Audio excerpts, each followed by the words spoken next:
Gerbiami konferencijos socialinis darbas su užsieniečiais, gavusiais prieglobstį dalyviai ir svečiai. Gerbiami socialiniai darbuotojai, šio baigiamojo projekto dalyviai, sveikinu Jūs su finišo tiesiaja ir pasiektais rezultatais.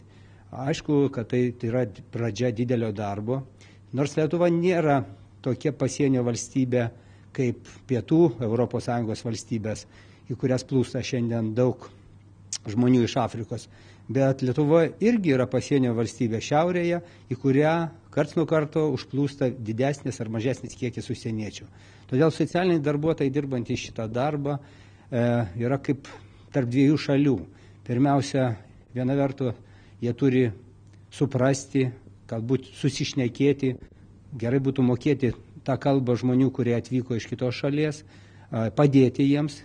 Iš kitos pusės jie turi atlaikyti tam tikrą įtampą, ne visada tolerantiškos mūsų visuomenės požiūrio į užsieniečius.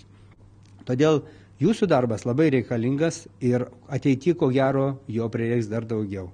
Todėl sveikindamas su šita konferencija, linkiu Jums sėkmės, stiprybės ir naudos iš to, ką Jūs darote. Ačiū labai.